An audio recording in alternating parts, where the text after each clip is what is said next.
Happy Christmas. Hope everybody had a wonderful Christmas. We're excited to do a show. Almost Agreement at gmail.com, Facebook, Twitter, YouTube. Go to the website, almostagreement.com. Election 24 is upon us. It's going to get crazy. Well, you know, for the 15% of you that bother voting, we got to get a little crazy. Anyway, we'll rack on that as long as anything. We're going to look back at the year that was. Maybe. I don't know. We'll see what happens. But we're Almost Agreement. Website, Twitter. Go to your favorite podcast provider, that whole thing. Like, share, friend, follow.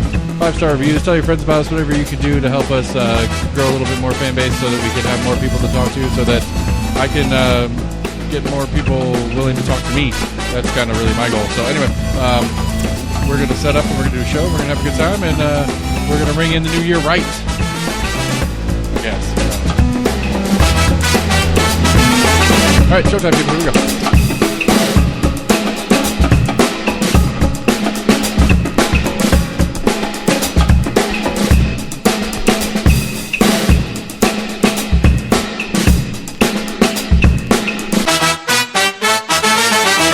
Hi, buddy. Viscade. What's to do with you?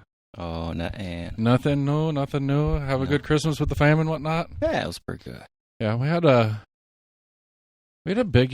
complicated one. I don't know. It wasn't bad. I'm not complaining at all. It was just one of those where we have, like, my sister was in, so my whole family was in town for it, and then she has some extra family in town, and so it was kind of that juggling households back and forth.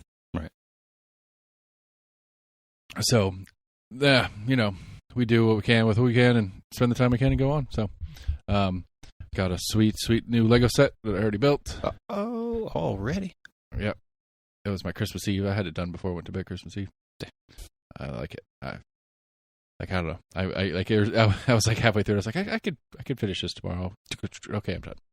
I kind of don't want to quit. Did you get anything exciting, especially cool? Nothing exciting. I got some Pickle Rick socks. Is that exciting? I don't know. I'm not a Rick and Morty fan, Gotcha. but I don't know. I like socks. I like good new socks. Got one of those fancy massagers that are out now. That look like almost like a little gun or something. Well, yeah, it's like a jigsaw. It's like fucking like heavy as shit. Yeah, it's like a jigsaw. I guess. Yeah. It came with like 4 different like little heads for it, but Yeah. I was like, damn, this thing's heavy. I guess it's just got like a nice like weight in it that actually does the pulsating or whatever. Yeah. Just a little rotary motor that just... Yeah, something like that. That's cool. Yeah. The arena's like, do not use on bone. I'm like, yeah, it's not where muscle is. Okay. I don't know. There's a good video, and it's like a guy. It's one of the like mic'd up things in an NFL game, and it was a rookies. Like the whole episode was on rookies and stuff like that. So anyway, they got the dude mic'd up, and one of the guys on the sideline using one of those things on his hip, and he's like, "Is it a bruise, bro?" He's like, "Yeah." He's like, "That ain't gonna help your bruise. It's just gonna make your bruise worse." Huh. And he's like, "What do you mean?" He's like, "Yeah, man. Because he like, yeah, that's not an uncommon major for athletes is Bruises, yeah. like sports medicine though. Like as far as like an actual bothering going to class and studying something, sports medicine's not an uncommon major. So he'd finish his sports medicine degree in college, and so he's like, yeah, you're not gonna like that ain't gonna help a bruise. That's just gonna make your bruise worse. Well, I would think it would move the blood around. Maybe, but it's not going to, you know, like the pain that it's not a muscle pain that you're going to be able to massage out. It's a dead internal bleeding or whatever. Right. Yeah. Anyway, so that's what I know about those things is they're no good on bruises. So don't use them on bruises or bone. Apparently, that's what we learned tonight. Makes sense. So I don't know. Like I teased, I told you had homework to do. A year in review. Like, what's the top story off the top of your head? What is the top story to you locally in the news this year? Oh, locally, God, now you. I mean, caveats if you don't, on it. we try to we pretend like we try to be local, but if you have one national, we'll come back to local in a minute. Go ahead. What's your favorite? Your favorite's not the right word, but favorite. I would say most memorable was I guess the 15 rounds of electing a speaker or voting on a speaker. Sure, I get that. That was probably one of the the whole speaker kind of mess is and I mean, it's the first time we've removed a speaker ever. I believe so. Yeah, pretty I crazy. want to say there was 1 or 2 other times that came close and they ended up just like whatever, I'll quit. Right. I think they're maybe. Don't quote me on it, but I want to say there was like one other time that came close, but I think this was the first time that someone actually got voted out. Right. Versus like, okay, fine, I'll step down. You guys obviously don't like me anymore. I think the question is, I think the real question that comes from that is that an expression of how dysfunctional this government is? You know, because that, and you sent me the article after last week's show about this is the least, I don't remember the word, but productive maybe. Yeah. Because I think that's a catch. I don't like using that word on it, but at least for the sake of conversation, this is the least productive Congress we've had. Maybe strictly looking at like legislation passed, right? That actually got signed, right? Because there's part of me that's like, okay, well, that's not necessarily a bad thing to have less. Like less could be more theoretically, depending on what they're. You know, you could sign one bill and it'd be terrible, and I'm not going to be excited about that. But if you did 100 bills that are great, or you could sign one bill that's great and pass on 100 that are terrible, and I'm going to prefer a one bill a year to whatever, right? Like, because that goes back to, I mean, that's on the local side. That's that same thing I bitch about all the time, like. How do we expect in a mini, third of the year session that our state legislators are supposed to hold, them to have any real time, effort, energy, putting any real thought or study or expertise or anything into 1,600 bills a session in 3 months? Just not feasible that anybody's going to actually really get a good look at it. They could be good or bad bills. That's not even the point of what I'm trying to get to. Right. It's just it's not a feasible thing. And so then it's one of those. Immediately rolls into, well, should it be a year-round position so they have more time to go through all this stuff? Or, and I think my stance on it is, there shouldn't be that many things happening. That seems like a lot of stuff happening. There can't be that many needs in a single year. And so, I think it was WATE did an article on laws that'll go into effect January 1st. Oh, I need to see that one. Because they're already trying to call back some of the hemp stuff, which is going to be an interesting little fuckery. I need to call Massey on it. And I saw something about that nationally, that it was like the USDA that basically told it's like farmers like that you can't grow hemp and marijuana. Like you've got to pick one or the other. So I guess there were some people that had a license for both, and they ended up like rescinding one of the licenses. Why? I didn't read the full thing on cross-pollination, because you're going to end up having weed everywhere. Possibly. Or, I don't know. My brother-in-law that lives down towards Chattanooga, he's really wanting, and I thought it was a pretty genius idea. Maybe I shouldn't say it on air, but he's wanting to do a stoned beehive. So basically, it's get a do a beekeeping thing. Yeah. But set them up in a field of weed so that they're pollinating all the weed. And so then, because you always talk about, like, if you're a particularly allergic person, local honey is really good because it gets a little bit of the stuff in your system to help you fight off the allergens. And so the theory is you get a bunch of bees that are doing all the pollination and whatever on a bunch of weed, you're going to have stoner honey, or at least hemp flavored honey. Possibly. Yeah, I don't know how much of the flavor profile would actually come from that. I don't know. I thought it was a cool idea. It could be a thing. Anyway, yeah, I don't understand what the EPA or FDA's issue, EPA, whatever you say. I think USDA. Why would they have an issue? I'd be curious. I'm curious. Literally just asked me this, and I was like, I don't know. I wasn't asking you. I find that curious. I wonder what it is. I'm not asking you to tell me it because you already told me you don't know the fucking answer. Okay, well, I thought you were asking me again. I just find that interesting, and I would like to know the answer. If you find it in the future, please pass it along. I was trying to find an article about things that just passed. Oh. I don't think it was anything major. I mean, like one of them, I think they were enhancing the hands-free driving laws. Distracted driving, I guess they call it. I think especially if you're found to do that and were involved in an accident, I think the penalties for it go up. Yeah. There you go. Is this the article you're referencing? This is this is at least one of them, particular. WATE, a new Tennessee law going into effect January 1, will have harsher punishment for those caught looking at their phones while driving. It's called the Eddie Conrad Act. Is named after a Middle Tennessee man who was killed in a crash caused by distracted driving. Like, all right, I'll be the same old crotchety old me that I always am on everything. I don't know. I need to read the whole thing on whatever, but it's just, I don't know. That opens some doors I don't like. How's that? Like, what's the burden of proof on this for the police? Like, does this give them probable cause for anything and everything they want to fucking do? What are you talking about? Like, the way it says this new law going into effect will give harsher punishments to those caught looking at their phones. Right. So, an officer witnesses you looking at your phone behind the wheel. That's enough that is now enough to pull you over. I'm okay with that in premise. I'm not complaining about that one. Right. But what burden of proof does the officer have that they saw you looking at your phone? Does it just, I saw you looking at your phone, so I pulled you over, and this gets into a soft search of your vehicle, and all of a sudden we're going down the rabbit hole of all the bullshit that they do every time they pull people over? Christ. Right, what? No. It does not change the law as far as probable cause goes. If they come up to your car and they smell alcohol, yes, they have reasonable, articulable suspicion. But outside of that, it's not giving them extra judicial powers just because they pulled you over for distracted driving. The rules are still the same as they were for anything beyond that. It just gives them another very soft reason to pull you over. Does it? I mean, sure. Yeah, sure. No, you're right. Yeah, that's it. They're just looking to pull you over all the time. Okay. I don't know how this led to all of a sudden, like, it's gonna get free reign to do whatever the hell they want. This doesn't change anything as far as reasonable suspicion and furtherance of investigative powers. Well, so no. I politely disagree. I think it does. How?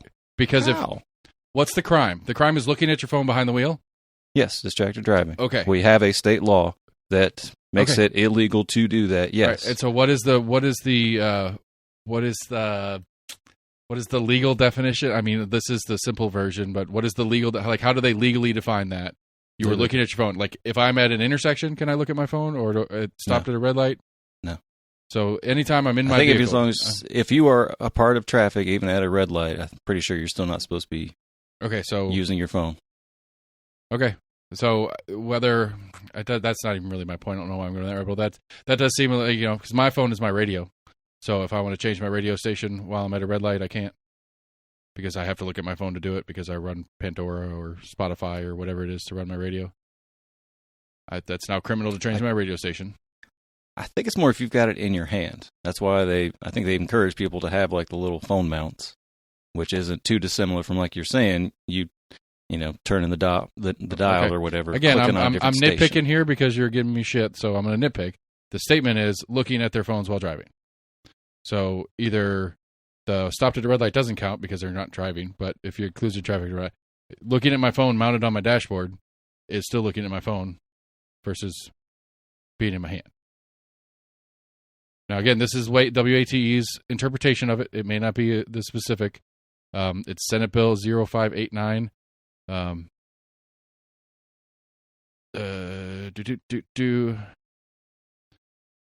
don't know. It's more so of people that literally like to, some of the same people like to speak on speakerphone that just like hold their phone up.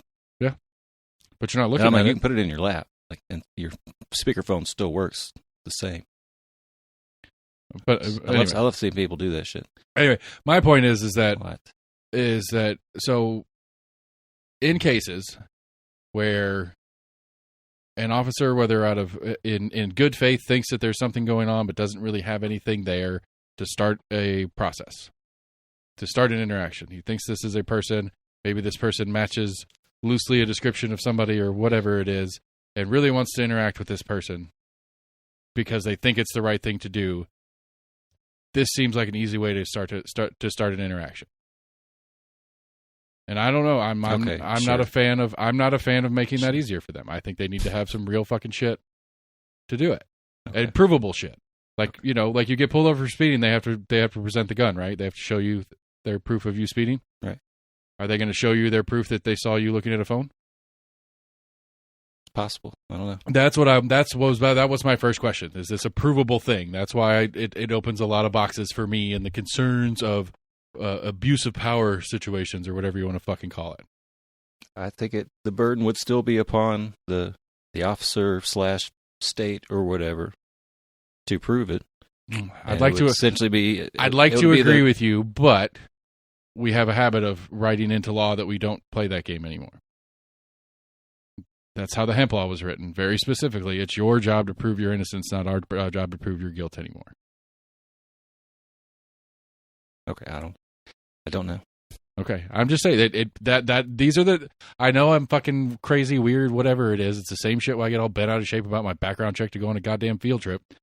It doesn't have any real justification. I have nothing to hide or whatever, but I don't like it when we make it easier for people to get information on each other, and I don't like it when we make it easier for cops to interact with people, whether they should or shouldn't. I don't like it. I don't think it's appropriate, and so I'll complain about it. I won't do anything because I can't, but I'll pitch fit. You're right. We should just let people do whatever they want on the road, and when shit happens, it's all on them. It's their responsibility. Okay. I don't think I said that we should let them do whatever the fuck they want on the roads. I think there is an agreement that there is rules for how you do this thing because it is a public space and we all interact in it. So we're okay with having rules for distracted driving? Yeah, sure. I'm okay with having rules for distracted driving, but I want to know. How do you enforce something like that? That's exactly my point. I want a clear what would you recommend next time you sit down with Chief Noel? What would you suggest to them? I don't know. I think one of the things extra cameras. One of the things that we've talked about this left before, and right all the time as well. I know we've done this and we've talked about this before. If you're going to write something into place that doesn't have an effectual way to properly do the process that the law is asking for, then it shouldn't be written. Even if it's a reasonable thing, like this is a reasonable thing. I don't disagree with the premise of this idea that we should do anything we can to try to keep people off their phones while they're driving, because it causes a bunch of accidents and blah, blah, blah. I agree with the premise of that, but if you can't write it in a way that is specific and clear, both from the citizens' part side of it as well as law enforcement side of it, then you don't need to write it. I don't think that's appropriate. I think that as the supposedly smarter, best and brightest of us who bother running for office and stuff, you need to put, you need to have this as a functional parameters. Like, I mean, that's the same thing with the drag bans and stuff like that. They wrote it all in there all vague and weird and stupid shit because they're just trying to do something, but they don't write it in a way that makes it clear and understandable. Nobody knows how to follow the law. It's the same thing with this hemp law that I've been bitching about. Like, I get the premise. I'm opposed to the premise on a couple of philosophical bases, but I understand it. I'm not going to pitch a huge fit about it. It does kind of legitimize my industry, and I like that. But you write it so vague and weird that people don't know how to follow it correctly, and paranoid people like myself get freaked out when you throw the word audit around. And I'm trying my best to do it right, but you can't tell me what the right answer is. And if you can't tell me what the right answer is, then you shouldn't fucking do it. I think that's the simplest way to say it. And at least so far, again, I need to go in and look up the exact law and see what their thing is. If it's not clearly defined as provable, not the officer just witnessing it, but provable in some way, shape, or form, then I will rescind my whole bitch fest. But I bet you it's not in there. I bet you it's just the officer thinks he saw you and he can pull you over for it. That'd be my guess. Yes, the officer can have a sworn statement saying he observed you using your phone while you were driving. Okay. And I can put a sworn statement that says that I didn't. So who's right? Now, that's when you get into he said, she said. It's that lovely conundrum. Mrs. Officer, anyway, sorry, lady cops are hot. I don't know. I'm just talking shit now. Okay. You said he said, she said, so if it's me, I'm the he, then the officer would have been the she in this scenario. It's a phrase. Yeah. Okay. I mean, sure. You need to get with the times, Fred. It should be they said, I think, or something of that nature. Sure. I agree. I'm trying to have some fun with it, man. Relax. Jeez. Oh. Anyway, what else you got? The other new laws? You were looking that up while we're talking about I was trying to find out. I swear it was out like last week, but I'm not seeing it in recent local news.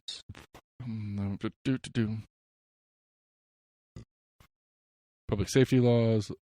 There's WSMV. Okay. New laws starting in 2024 in Tennessee. This is out of Nashville. Yeah, it was all about state laws. So I mean, I'm assuming that one still talk about it. Senate Bill 0360, gun safety course law. The law authorizes the Tennessee Department of Homeland Security to start a voucher program for the reason of reducing costs for people to take a firearm safety course. I saw something about that. It was like I guess like you apply for like a $30 like credit if you took a class. I wasn't 100% sure what that was exactly. It says participants will get a $100 enhanced handgun carry permit application and processing fee reimbursement For obtaining the permit. Right. I don't know how much. Which I'm you assuming don't- that the permit's more than $100, so it's, I guess Right. it's But you don't even have incentivized. to have the permit anymore. So Yeah. True. But I think they were encouraging people to, if you plan on going to other states, because there's other states that, I mean, I did. I got mine. that don't recognize the constitutional carry. It's like, well, you're in Illinois or whatever. Right. You I got concealed mine carry, even though you have I to have a concealed carry permit. Right. I got mine even though it was clear that I wasn't going to need to by the time I finished the process. They were already done with it, and I took a safety course. Senate Bill 722, Abriel's Law. The bill makes changes to child custody laws in Tennessee, particularly when it comes to abusive situations. The law states that the court can't remove a child from a parent in a custody dispute if that parent has shown to be competent, protective of the child, and not physically, sexually, or mentally abusive. It also prohibits the parent in a custody battle from being penalized for making a good faith complaint about any domestic violence or child abuse. Okay. Distracted driving, we just talked about that. GPS added to court-issued car breathalyzers. Get a DUI and the court issues you an interlock system. It will have GPS technology as well. It will not be used for any type of tracking per the law. The ignition interlock device is a unit that's installed in your car's ignition systems where you have to blow the breathalyzer to start. Wait, what? If you get a DUI and the court issues you an ignition interlock device that will be put on your car, it will have GPS in it as well. It will not be used for any type of tracking per the law. I don't understand. I think it's GPS. I read it as, I'm assuming, I guess, the new interlock systems or whatever. They will be We'll have to GPS capable, but there is nothing that they're allowed to track on it using the GPS. Right. I'm assuming it would just like pinpoint a location if there was a failure. Or if it detects a positive, it would probably, it would take like a snapshot of like, hey, we detected a positive test or whatever at this point. It's like, oh, this is in the parking lot of a, bar or something. I don't know. All right, here's a Memphis story because that was all they had on there. Voucher program, traffic safety. That's all they have on the Memphis story. So those are the only four that the newses are talking about. New law in Tennessee started January 1st. Local news 3 from somebody. GPS on breathalyzers. DCS to make sure children and juvenile detention facilities and youth development centers can access chaplain services. A new law will require licensed pharmacists to inspect drug take-back donations before they are dispensed and required pharmacists to store them in a secure area.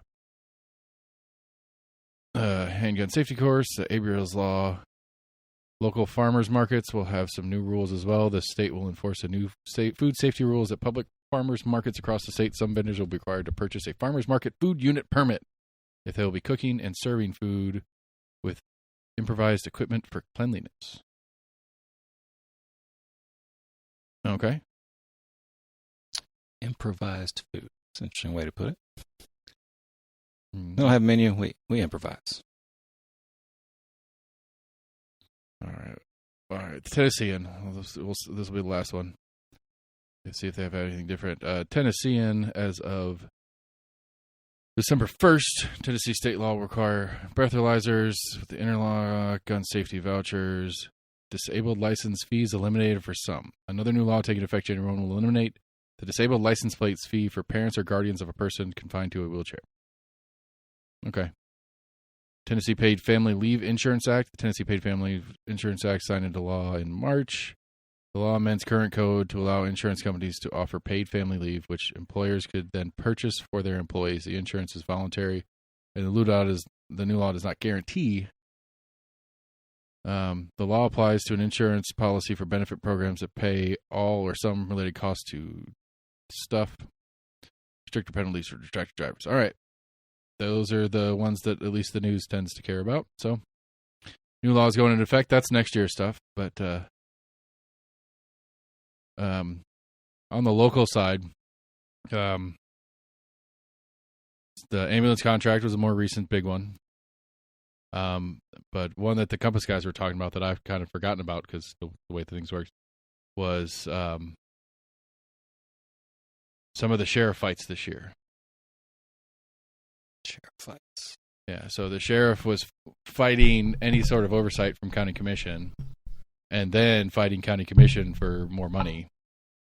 Remember he was talking about maybe suing the county for not giving him enough money to pay his officers. Like, we want you to come talk to us. And he was like, yeah, I'm not going to do that and you can't make me. Right, because I guess the McAllister's thing was before, it was like pre-Christmas last year. The Anthony Thompson Jr.'s sister thing. Yeah. Which that was a fucking mess. What a bunch of assholes. See, this is why I don't like cops having an excuse to interact with people. But, you know, like the fallout from that is Lundy, you know, she actually went through the process to attempt to subpoena him to a commission meeting, and the rest of the commission wouldn't sign off on the subpoena. But it really highlights how little control anybody has over the sheriff. There's really only one thing you can do, and that's recall and do a recall election. Yeah. What's the bar set at for that? It's 15% of the eligible voting population would have to sign a petition. Have to get everybody. Right. Every single person that votes right. would have to sign the petition. And then we'd have to have the special election on it and see what happens from there. I mean, it's not impossible, but it's impossible. You know, so that was an interesting. I mean, it was an interesting episode of the ridiculousness that is the weirdness of these relationships of our different governing bodies in play. I guess is the best way I could surmise that story. Because it went from, yeah, I don't have to answer to you, to give me more money because I don't have to answer to you. Yeah. And I'll make the state give you more money for me. Which I think something overlooked on the Compass Guy show in their year review is just, and maybe it's not that it was a particularly litigious year against the county for one reason or another, but it seemed like there was a lot of lawsuits floating around in the city and county this year. You had New Sentinel suing the city for their KPD search and that whole thing, which, I mean, it started last year. It started in 22, but it kind of came to its conclusion this year. You had the sheriff at least insinuating lawsuit against the county. You had different people suing the sheriff's office. I don't know if anything ever happened with that. The McAllister's girl, sorry, as far as her lawsuit against the sheriff's office. I don't remember hearing any follow-up on that. I need to ask around on that one. It probably just got settled out of court. School got sued a couple of times for special ed issues. The Knox County Schools has a special ed oversight group. I don't remember what their title is. That went from like a temporary thing to a permanent. Which that's another one of those topics that I'd love to talk about, and I know I'm going to come across like an asshole if we ever do have a real conversation about it. But on what? Special ed. Yeah. Like special ed and the use of like the insistence on special ed in the regular classroom and stuff like that. And going back to all the different stuff like we were talking about last week, and then I was pitching my fit about the not bothering with the last couple of days of school and all that kind of shit. Like our sister's a teacher in Colorado, and she started as a special ed teacher actually, but over the years she's moved in and out and changed grades and all that kind of stuff. It's just normal, whatever. But like she was talking about how this is the easiest year she's ever had as a teacher, the least stressful year she's ever had as a teacher, because she only has 2 very mildly autistic kids in her classroom. Normally she has a range and a multiple special needs students, ranging from very mild to very complicated and distracting. Yeah. And that being the kind of key term that I'm kind of stuck on, is the distracting part. But anyway, that's a topic for a different day. I'll make myself look like an asshole early next year on that topic. Cool. Because I will look like an asshole. Because there's no way to not. Because that's part of the problem with that conversation is nobody wants to talk about it because you look like an asshole. If you're being honest about what's going on, in my opinion. At least you caught yourself before you said something, even if you think it's in all honesty. Okay. Anyway, that would be your own opinion. Do we have the pathetic city election? I'm just going to roll by it. I mean, take a note. I'm more than willing to have the conversation. I'm more than willing to shove my foot way I don't know a whole lot about it. Down in my face, but I think it's complicated. It's nuanced. There's a lot to it, but I think I don't agree with the current format of how we deal with it. I just don't think it makes sense, but I don't know. Maybe alternatives in your head. Maybe I'll add this to. I mean, I've said it on the show before. I think at some point in the special ed situation, I think we need to. I don't know that it makes sense for them to be part of the school system. Interesting. I've made this thought on here before. Like, I don't know that I don't know that it like. I don't like. Yeah. Anyway. City elections. Yeah. Yeah. I will happily have this conversation, just not right now because that's a future conversation. I don't know. Whatever. Maybe I'll talk to one of my school board reps about it and see where they're at on it, and make myself an asshole to them directly instead of just hearing you and now. Wouldn't hurt to get some perspective. But the city elections are coming, or the city elections were a joke as per usual. We've got American candidates saying nothing changed. Like, the surprising was Amelia. The disappointment was Cameron Brooks. That was the most disappointing thing about the city elections. At least in my humble opinion, looking back. That he didn't make it in? Well, that he died in the process. Oh. That was very disappointing. Yeah. And he did, because he was doing well. He won. I mean, he did a solid second place in the primary, and I think he wasn't, he wasn't a complete wash of a candidate. He wasn't going to be just kind of like, moving on. I think he had a real good shot at winning that seat, and happened to run into some health issues right in the middle of it, and that was that. And that was a bummer. It was just a bummer. Just a sad story inside of what is an already sad story because nobody bothers to vote. Yeah. And everybody bitches, and because again, it rolls back to the same kind of thing. Because literally, like it's kind of mind-boggling to me. Is like you have News Sentinel, who is actively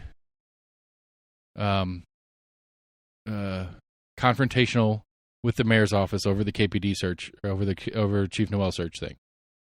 Like, going into an election, this is an active story because News Sentinel was pissed about it, and rightfully so. I'm happy. I'm really happy for them to have really chased that one down.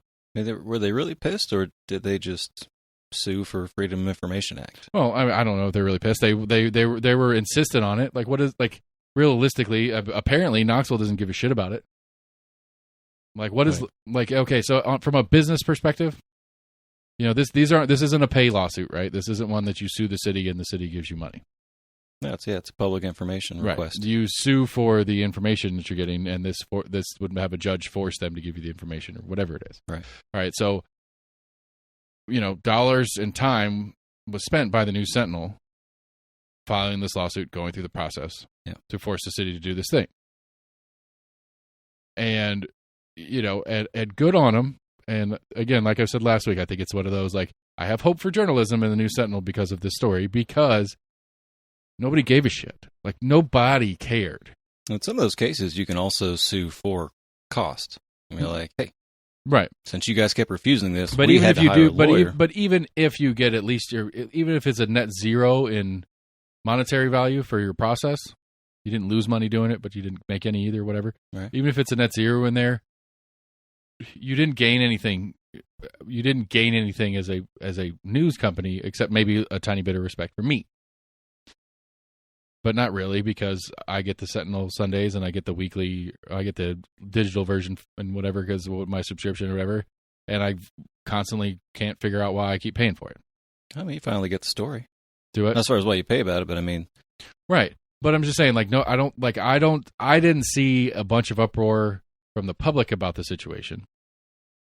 I'd say a lot of the public just didn't even know about it. Exactly. That's my point. So you have News Sentinel, the paper of record in Knox County, going out of their way to get a story that nobody cares about or knows about.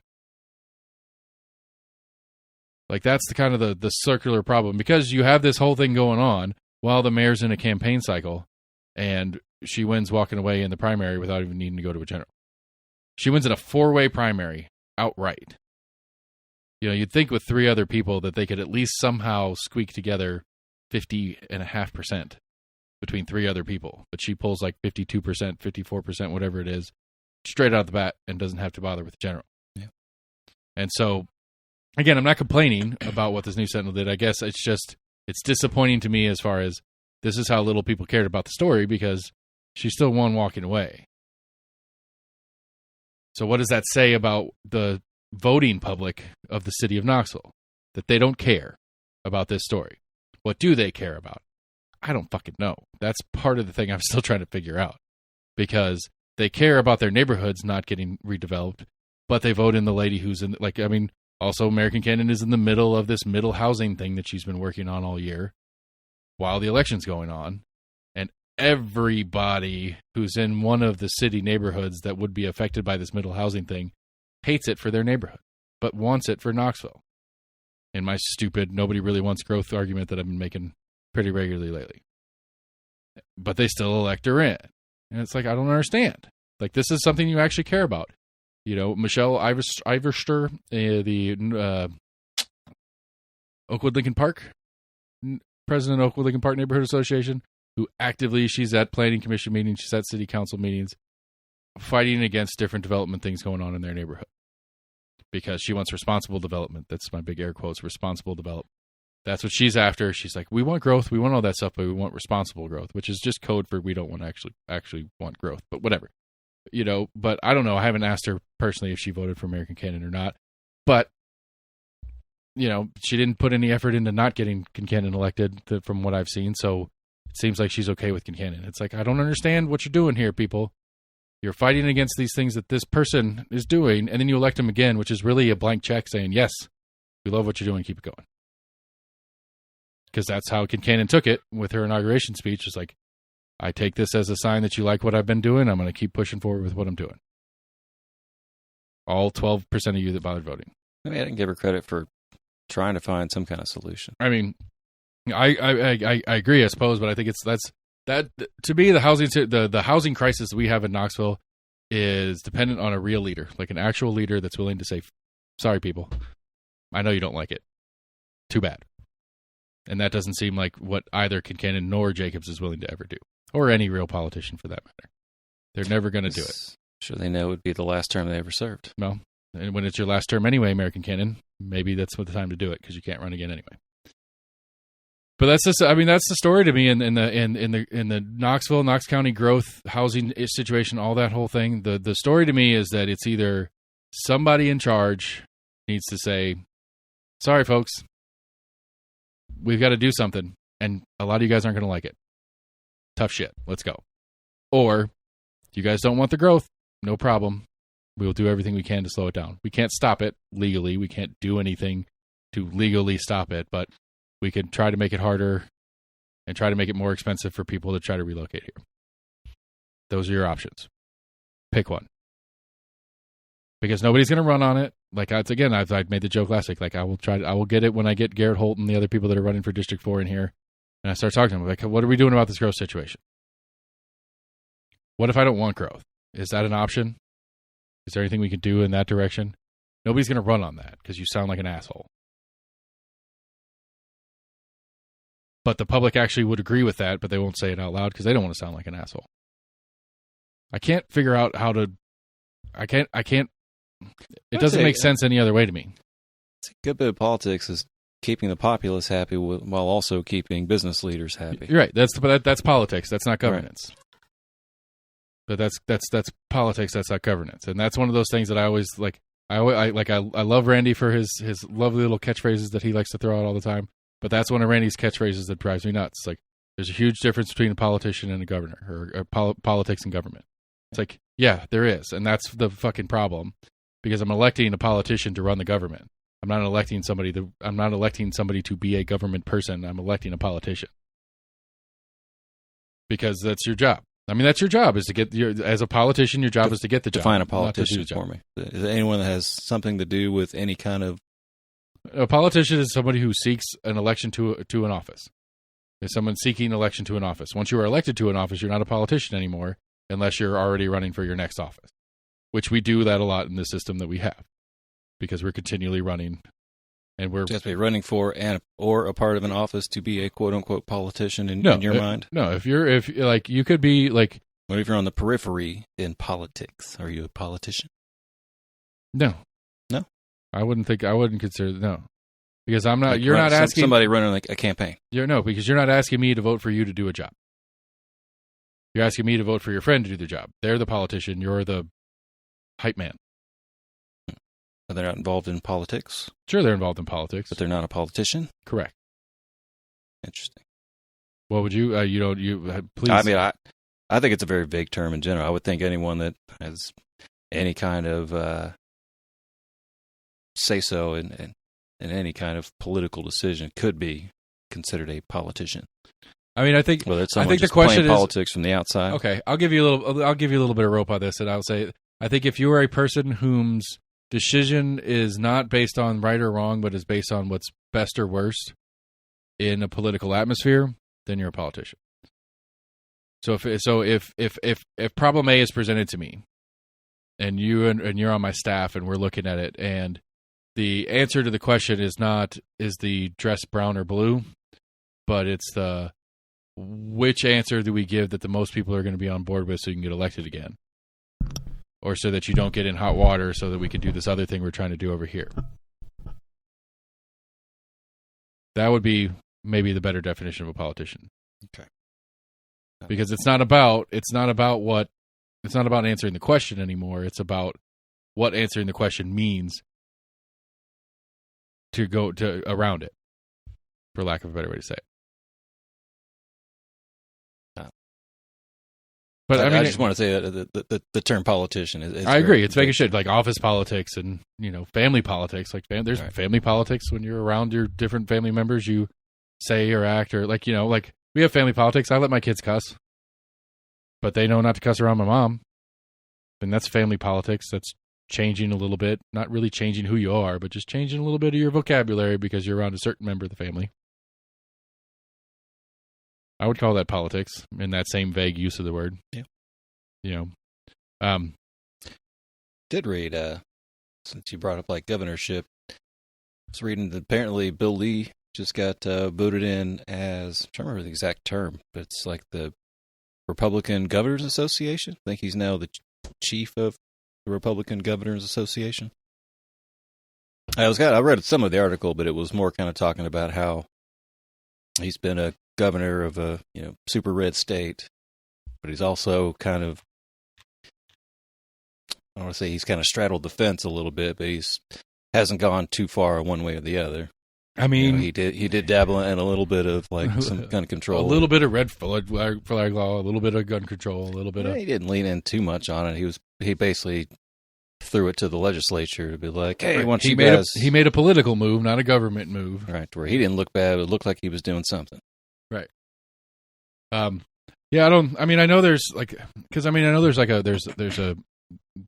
there's different mayors groups, like city mayors will have gatherings, and there's different subsects of it. I'm sure there's a Democratic, there's probably not a very strong Republican mayor group, since there aren't many metros that have Republican mayors for the most part. I mean, Glenn Jacobs technically, but that's not really, I don't know. It's a weird title. Mayor is usually considered of a city, I would think. Yeah. Where traditionally what Knox County had a county executive, which we now call county mayor. Yeah.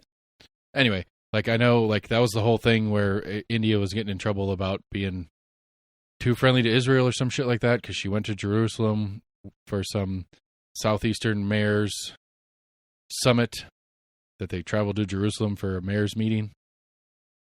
Weird. And she took some pictures at the Wailing Wall or something like that, and I don't remember. It got drug up in this whole, they were trying to get the city of Knoxville to make a statement about Free Palestine or some shit like that. And this was recently? Yeah. Well, like the trip to Israel was a while ago, but it got drugged back up because of this current situation. Gotcha. More current situation.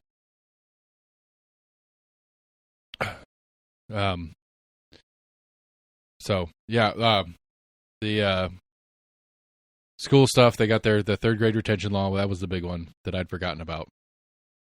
Third grade retention law went into effect this year. There was a big scare about a bunch of kids getting held back over the summer, and like none did. A couple kids went to summer school because they had to. My kids went to summer school and fucking hated it. Yeah, not because they had third grade retention shit, just because I wanted them out of the house for a couple more weeks.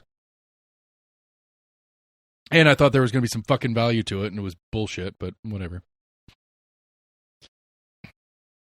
I mean, I would say it sounds like your kids were not in the mindset of even open to learning. I mean, that's fair, I suppose. I mean, you're not going to take away from you're something. You're blaming my kids. I'm not blaming your kids. Fucked up, bro. I would say, I don't know what your attitude was going into it. Maybe they fed off of your attitude and then just saw that you thought it was bullshit. No, like, my attitude was well, I thought it was important. Bullshit. My attitude was we just went through like 2.5 years of fucking crazy. Right. You guys are behind. Not because of anything you guys did. Right. You guys are behind because you lost like a quarter of a year where we just stopped going to school after spring break. And then you had a whole year of masking craziness and being out every third fucking day for 3 days at a time. You're going virtual for a while. You had we've had 2.5 years of nuts. So you're behind. Like there are certain parameters theoretically that you're supposed to be when you finish 5th grade, when you finish 6th grade, when you finish whatever. Right. And you're behind those. Not because you did anything wrong, but because we missed a bunch and we had a big shit show with the whole COVID thing. And so, you could keep struggling, be playing catch up the whole time, or maybe we can spend 4 weeks in the summer and maybe take a good chunk of that behindness out and you can kind of get back to the format that you're supposed to be in by age bracket. That was the pitch when they were like, no, we don't want to do it. We want to be out playing with friends and stuff. Like, I know you do. But it's important to me that you get caught up to where you're supposed to be for your age. Yeah.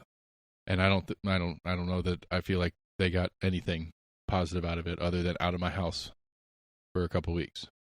Yeah, they saw it more as, well, we want to play with our friends. My friends aren't having to go. Why do I got to go? Why am I being punished? Right. That's and I did my best to explain it to them, and they were just not.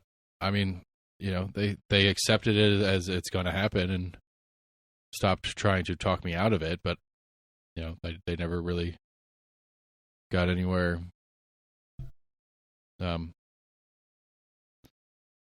Anyway, so that was the 3rd grade retention thing was a big one of the last year.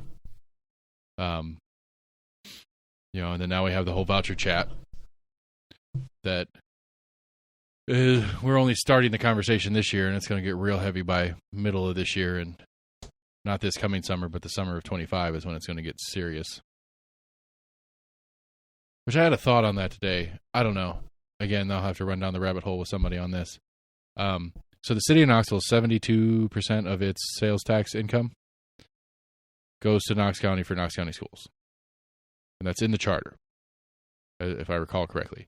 And I'm assuming that was put in the charter as part of the agreement when the city of Knoxville stopped doing their own schools. And this was back in city schools? Yeah, we used to have city schools. And this was back in I think it was early 80s when the city quit doing schools. And so I was thinking about it. If the city wanted to bring schools back as like a public-private partnership, could they take their 72% of taxes back and collect vouchers from students to go to the city schools? So there would be a cost to go to the city schools? Yes. There would be private city schools. It'd be a private school system run by the city of Knoxville. But they can contribute tax dollars from the city sales tax revenue and take vouchers. Actually, no, I was about to ask if that's how New York does it. I know they pretty much just like name all their schools like by numbers, right. Even just because they have so many. PS 112. Yeah. But I think those are still considered publics where there's no cost to go to it. Right, it's public school. Right. Public school 1, 2, 7, 45. I don't know. Again, it was just like a fleeting thought I had. I don't know the legalities on it. It would be a big process to do. Even if they could, it would be a huge process. It'd have to be a charter amendment, among other things. But again, try to think creatively, people. The vouchers are coming. So either keep pitching a fit about the vouchers coming, or think of creative ways to take advantage of the vouchers. So I'm trying here. That's what I'm thinking. Yep. But then the city of Knoxville refuses to take special ed kids, and then it get real fucking gross. That's what I was about to say. That's another. Didn't want to go back onto the special ed, but that's another, I guess, kind of talking point that people have as far as charter schools. Right, charter I wonder and if private. they're not taking federal funding, if they then don't have to necessarily be fully like ADA compliant. Nope. I don't know. It's charters. Charters do because they are taking state funds. Period. Because a charter school is a public school. Period. Like a charter school is weird. I don't get it. I don't quite understand it. It's kind of a subcontract from the public school system. I'm trying to remember where I was just reading. I want to say it was Oklahoma that they're trying to get a public. I want to say it might be a Catholic school, but it's a public religious school. But they're trying to see if they can't get established. They think we're at a point now where the Supreme Court may be okay with it, or maybe more, I can't think of the word I'm looking for, receptive to, I guess, the argument. I mean, that's the argument for what the state of Tennessee is doing right now, is just trying to make publicly funded Christian schools. That's what most people are. Well, that was the big school. I can't remember the name of it right now. That was like based in Hillsdale College. Hillsdale, yeah. But I mean, I think that's truly what's happening. I mean, I think that's actually what's happening.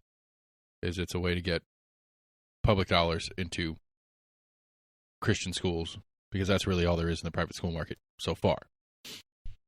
That's the question. The question is the private school market going to adjust? I don't know. Is Webb religiously affiliated? Of course, obviously Catholic is, but I don't know. I don't know if Webb is. Internet, tell me something. I don't think they have like a chapel or anything like that as a part of it. Could be wrong. Pre-K through 12 private school in Knoxville. Webb School is ranked as the top private school in the state. It is a nice campus. I'll give them that. 10-to-1 student teacher. Damn. Though I will say, I wouldn't say it's the most secure. Because you wandered in there. Yeah. I mean, I didn't quite look at a place. Hey, Allison, what's up, girl? So, like, nobody ever like stopped me and were like, "Excuse me, what are you doing here?" Yeah, I don't see any. There's nothing overtly religious on their website. Endless possibilities.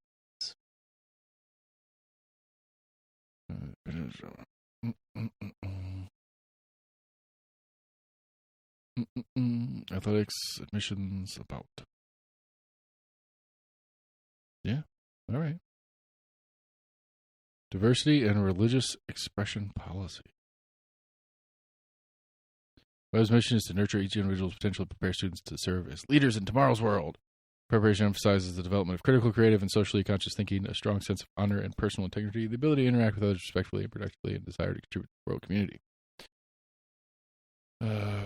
The Webb School community is made up of individuals representing diverse cultures and religions, backgrounds, and we respect the varied traditions represented by our students, families, and staffs. Webb is committed to providing opportunities to learn about differing traditions, both within and outside the educational curriculum. Respect for differences in ideologies and perspectives is part of learning. Students may gather in informal groups or as recognized clubs for prayer, study of religious materials, or to engage in religious discussions. All student clubs or organizations must have a staff advisor or an adult leader approved by the school administration. Students may not pressure other students to take part. Students are welcome to make announcements. Okay. I digress. Not really, but they're not officially religiously affiliated. Yeah, which is fine. We're great. Good. Yeah. Yeah, but again, that's the question is, as the voucher dollars start flowing, well, I mean, I think if I were a church who had the facilities, I would look into it. I wouldn't say I would or wouldn't, but I would look into it. Because if you think about the business model of a church, I mean, you're dependent.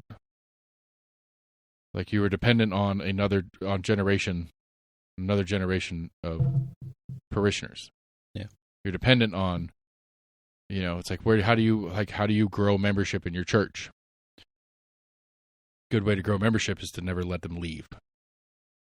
That's one way to put it. I mean, you know what I'm saying? But better come back next week. And Wednesdays. But now you're here Monday through Friday or Sunday through Friday. Right. Your only day you're not here is Saturday, but that's when we have our sports games or whatever it is. Well, there was one downtown that had almost kind of like a like senior citizens kind of daycare in like the afternoons, like through the weekdays.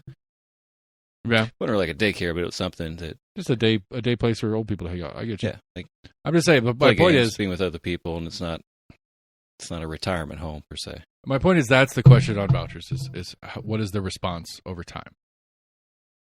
Because short term, it's not going to change much. Because short term, it's just there's no options. Short term, Webb and Catholic and the other current private schools are just going to get more expensive. That's the short term. Awesome. And short term, the people who can already afford to go there are going to get a pretty sweet discount. Good for them. Tuition's going to go up 40%, and they're going to get 60% discount from the voucher. So for the individual, it's going to be a 20% discount in putting your kid there. Because the state's going to cover the difference in the raised tuition plus a little bit. That's my guess at the short term of what's going to happen. But long term, what's going to happen is the question. Because I think that's another one of those things. It's I think we're so stuck in some of the framework of what we're used to, and maybe we need there's a big rethink that maybe need to be going on. And I don't know if this is a solution, but it's at least a place to start the conversation about rethinking how we're doing some of these things. I don't know the answer. Talking about education in general, or yeah, I don't know that. I mean, I don't know. I think you would agree with me if we broke it down that I think that the systems of the United States are failing. Give me an example. I mean, I mean, we've already joked about how terrible the federal government is at accomplishing anything right now, legislatively. Mr. Burchett was telling us about the trillions of dollars that the Pentagon can't account for. I think a lot of people would argue that the school systems aren't producing generally worthwhile adults through the process. In scale, I think the combination of that and secondary education, the need for college education, and the ridiculous amount of tuition that costs, and the debt that we straddle kids with coming out of college, and their ability to go live a functional, happy, productive life gets severely handicapped because they don't have enough education out of public schools, so they have to go to college, and then they take on $100,000 in debt. So that pushes back getting married and having kids. That pushes back buying a house. That pushes back all sorts of other things in lifestyle choices because you have this huge debt hanging over you going to college. And even in that, we have AI right now that's taking a bunch of jobs away. That's a stupid way to say it, but you have a bunch of stuff that, like, the promise of college was go to college and get a job and you can pay your bills, even if you didn't have the debt. There's a lot of people going to college and aren't getting jobs on the other side because colleges are letting them take, they're getting degrees and things that are worthless, and that's one issue. But the work isn't there like it used to be. We're teaching kids to be professionals in an industry that may not exist in 10 years. And so I don't know what the solution is, but it doesn't seem like this. Is that on the colleges, universities, and the advisors? You're saying the schools letting the students take these classes? Well, I think that the letting part is that's on the financial aid side, to be fair. No, that's on the student side signing up for that class. But I think that's on the financial aid side as well. How the fuck are you going to get your loan paid back when somebody has a degree in basket weaving? Or that's my dad's old joke. Yeah. That's what the football players take is underwater basket weaving because they're taking classes, but they're really not there to take classes. They're there to play football. Right. There's good money in baskets too. Just saying. They better be nice baskets. And artisan baskets you probably could make some money on, but I don't think you need to go to college to learn how to do it. Point is, okay, so like for example, I met a person recently who has a master's. I think I told you about this. We might have talked about it on here. I don't remember. They have a master's in non-heteronormative geography. Okay. again, I guess there's two things I need to break down before I start going down the rabbit hole of how stupid that is. There are two types of education to me. There's education for the sake of education, and that's great. You want to learn things, that's great. You want to understand, you want knowledge, great. But there's also education for the sake of professionalism, right? Like, yeah. I want to go to college to learn the things so that I can apply the things that I've learned to a profession so that I can pay my fucking bills. Now, maybe if we were in a different system of society and stuff like that, maybe education for fun all the time would be cool, and we could do that, and that'd be no big deal. But that's not the world we live in. The world we live in is you need to go. We have that.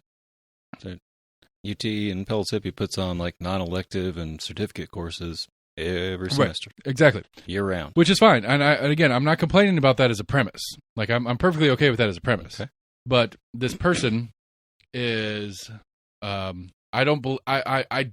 assumption is, and maybe I should clarify this before I go down my rabbit hole, and maybe I should clarify this with this person before I make my rant as well, but my assumption is that this was a particular focus of theirs, both for personal reasons, but also with intent to be professional with it. Yeah. Which the only thing I could think of that you could possibly fucking do. I mean, there's two avenues that kind of make sense. Is that you either teach it to somebody else, or there's a tiny bit that would make sense in some. I don't even know how to, like, it in and of itself wouldn't be, maybe you could maybe do some consulting on campaigns or something like that, because the only thing that makes sense in non-heteronormative geography that matters is really the demographics game. Like, how do non-heteronormative people congregate? Do they tend to live in neighborhoods together, or do they tend to spread out throughout community? Those kind of things. That's functionally. Is that within the field of geography? That's where I got a little washy on it too, but for the sake of conversation, I agreed that it more does. Like statistician, possibly. Well, I mean, so the to me, like, the easy way to me, the easy thing to do is geography is the art of maps.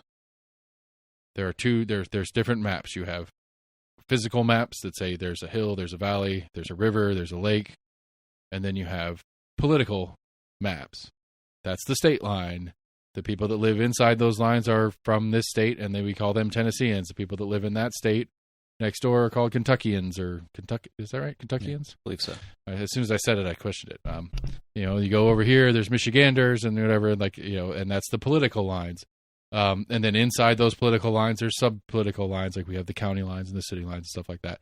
So that all falls within it. And so when you start getting deeper into that, you say, okay, well, who are the people who live inside this political feature? This political feature on the map is Knox County. These are the people that live in Knox County. Where do people live in Knox County? What type of people live where in Knox County? Like, it tracks to me that falls inside the kind of same field of focus. It's a little bit of a stretch, because I agree with you, but I'm just saying, but like, what do you, like, outside of saying, okay, political candidate A, you're running on a platform of inclusivity and stuff like that. Well, here are the neighborhoods that'll be helpful to you, because these are the neighborhoods that want inclusivity. These are the people, here's some of the political things that go along with that. But my point is, and again, I'm assuming this, I don't know this for a fact, but I'm assuming this person took on debt to get that degree. Now, I agree with you. A little bit their fault because they chose that life path.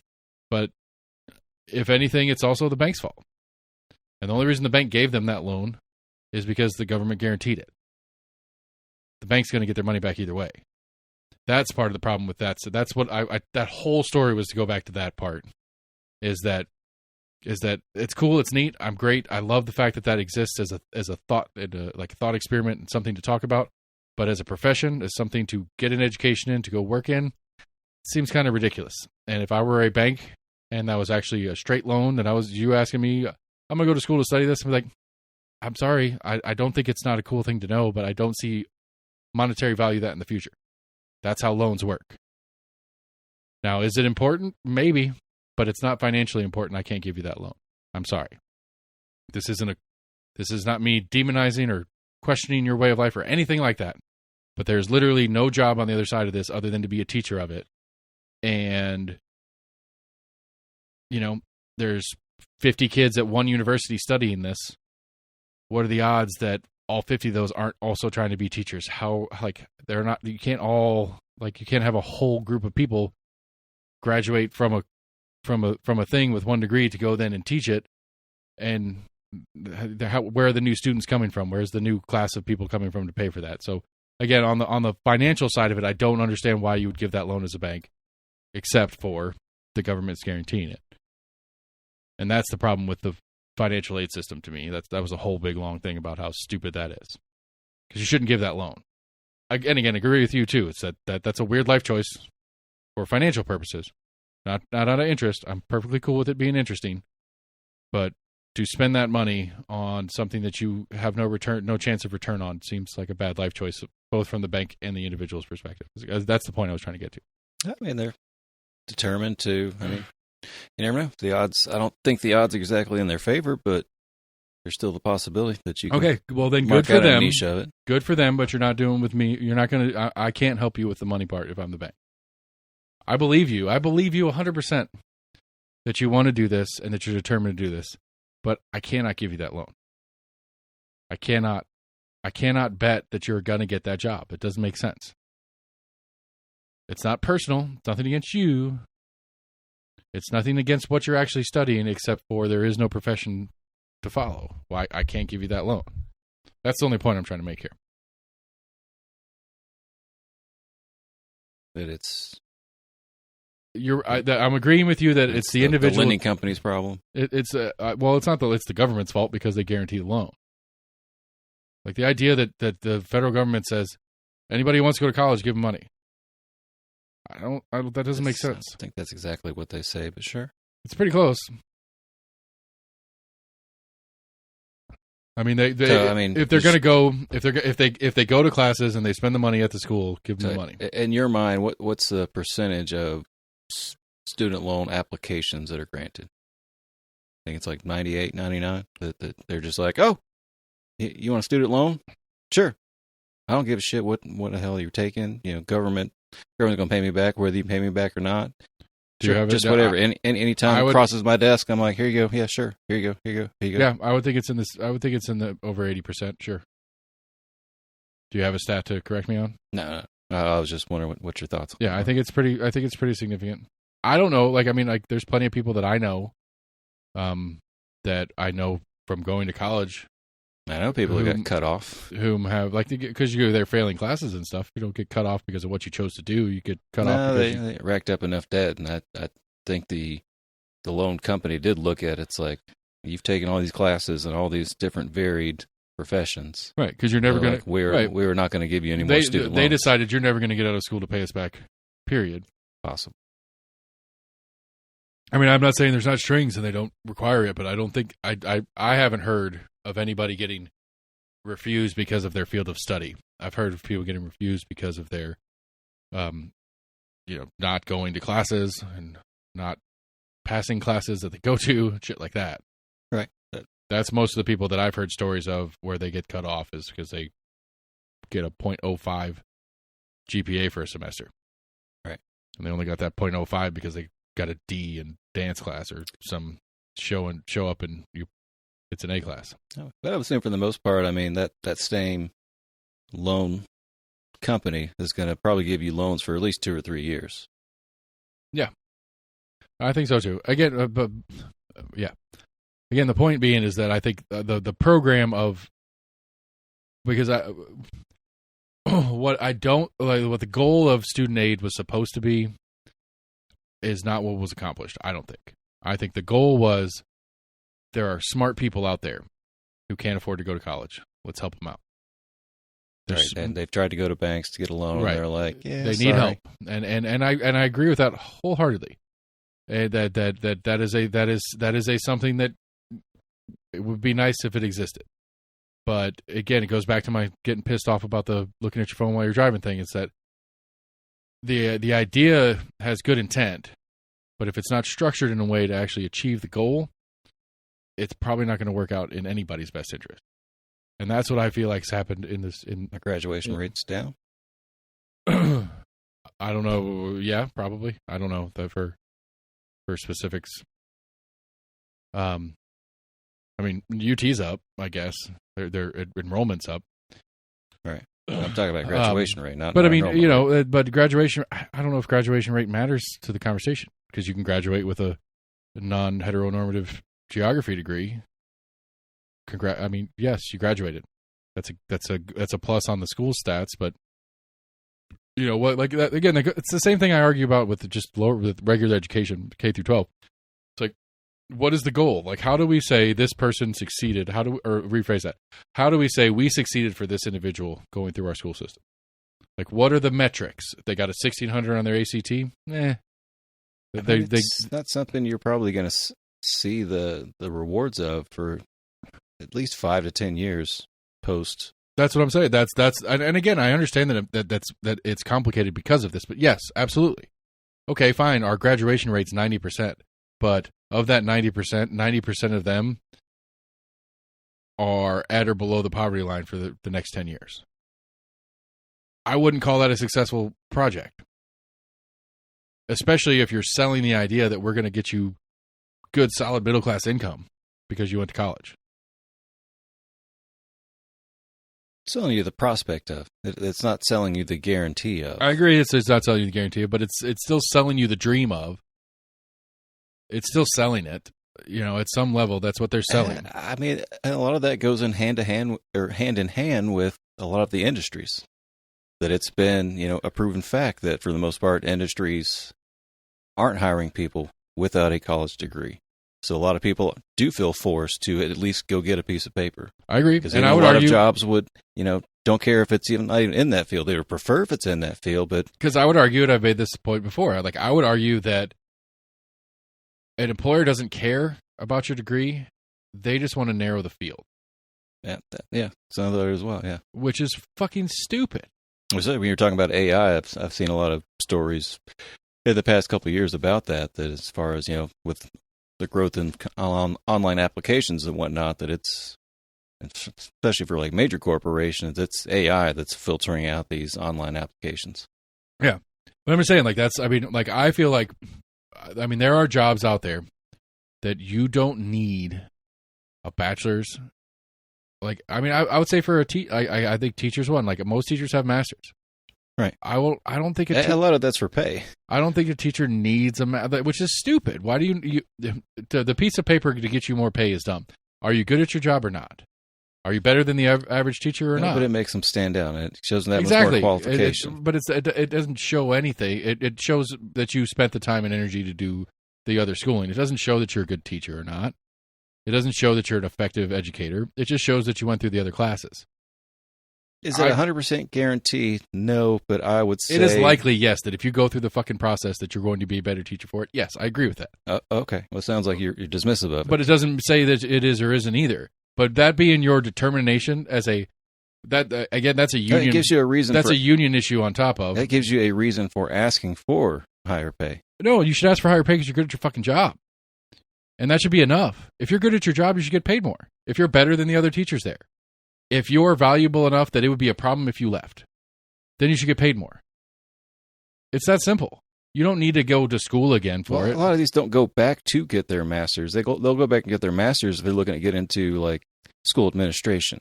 But as far as teachers, I would say more often than not, when they're going through school is when they're getting their originally going through school. They get their undergrad and get their masters so they can start out making while they're more in a money. student teacher year and stuff like that, which it still doesn't. But again, I don't disagree that it is likely that they are better teachers for it, but it still does. That still does. It's the same thing as the application we were talking about just a second ago. I mean, it's the same idea. It's a way for the administration or the boss side of the equation to narrow down who they bother talking to narrow down who they bother offering raises to. I'm not giving you a raise. You don't have a master's. Like this is a structured. We have a structured raise program in the school system, and you have to have a master's to get to this next tier, or whatever it is. You get your cost of living raise. That's fine, but past your cost of living raise, that's all you're going to get unless you go get an education. Doesn't mean you're going to be a better teacher or not. But my point is the same thing as what you were talking about, an AI filtering through job applicants. Is I would say a lot of the people put in the thing, it's like we want people to have a a bachelor's degree. Don't care what it is. It's not because there aren't hundreds of people out there without bachelors that are more than capable of doing the job. It's that it just takes the 10,000 people that are applying and gets us down to 1,000 or 500, right, or whatever. It just narrows the field so we have less people to talk to. But it doesn't mean I'm getting better people. It just means I'm narrowing the field because I can't talk to all 10,000 people. At which point? My point is so degrees are useless. They're not saying they're useless. I'm not saying they're useless. I'm saying but it doesn't. It's not the value that we're being sold it as when we're going into college. All you're doing is it's just shortlist. It's like, I mean, like if I was really looking at secondary education, if I was really looking at college as an investment, which I should have been, and as an investment in my future, I should have started in the school business that I ended up in eventually. I should have been in a fraternity. And band's good enough for an extracurricular. I'll take that. So I should have just added a fraternity to what I was doing, because that would have been another thing that when I went in with my resume and application, that would hopefully narrow me down and get me one level past on the list of people that they didn't even bother looking at. Possible, yeah. But that doesn't mean I know things. That doesn't mean I'm capable. It just means I did stuff. That's my... Yes, it's an added bonus on your application. Just like you have CPR training or... I don't know. I'm just not... I get what you're saying, that it does help you stand out in an application process, whether it's an AI or someone actually in HR going over applications. You're right. It does make you stand out. Well, I'm saying I don't think... But I guess my point is that's not my point. My point is that's not my point. Is that it's not that it makes me stand out. It makes me even make a list of people worth looking at. Right. I would stand out to be looked at. Right. Yes. I mean, I'm sorry. It's just I'm nitpicking terms. I guess I apologize, but it's like stand out would be that I'm in the pile and I have a chance. And since I have this, I have a better chance. No, stand out just means you are not. You're seeing to something slightly different, slightly. I don't want to say better, but slightly different than stand out means I get to be in the pile, the grosser pile. Yeah, fair enough. I don't know, but again, if you okay? So if you back up a little bit and take the 10,000 foot view of the same thing, like what's the point? Like that's the point of that's the point of schooling. That's the point of education, is to narrow the list for the hiring manager on the other side. Like that's really what we're doing here. No, but that seems to be the net effect. That's a consequence of, and I'll even go so far and blame that part on capitalism if you want. I'll get on board with that. I'll make a capitalism fault. Okay. I think it's just a consequence of the system as it stands. That as an employer, you are looking for ways to find the best applicants that will, right. be fruitful in your job. Right. And so then the next logical step is that we have a supply, we have a demand issue. That's the reality of employment right now. We have a demand issue. The supply yes and no. The supply far outweighs the demand. We don't have huge demand. Like we do have huge demand for like some of the trades and stuff like that. But we do not have huge demand for a lot of what people are going to college for. Doctors, nurses, lawyers, they don't count. But engineering, the demand for engineering is down, the demand for architecture is down, the demand for a lot of things people go to school for is down.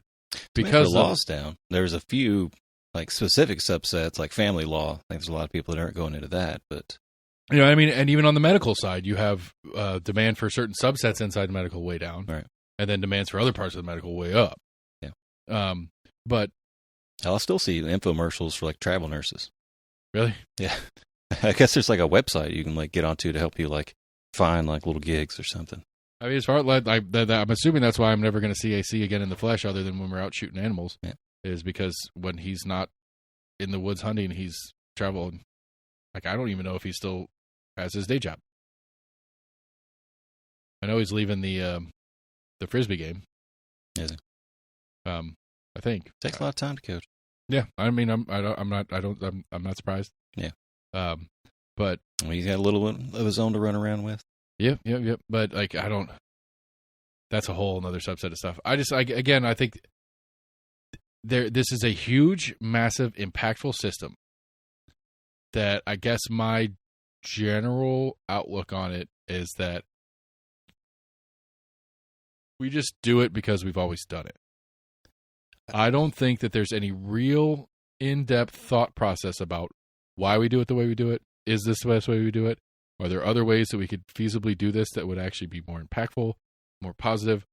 What are we actually trying to fucking do here? Like, I don't think anybody's having that conversation. I think it's literally just Ryswick gets to be superintendent of Knox County Schools, and he says, when you graduate from Knox County Schools, you can go into the military, you can go into a trade school, you can go to college.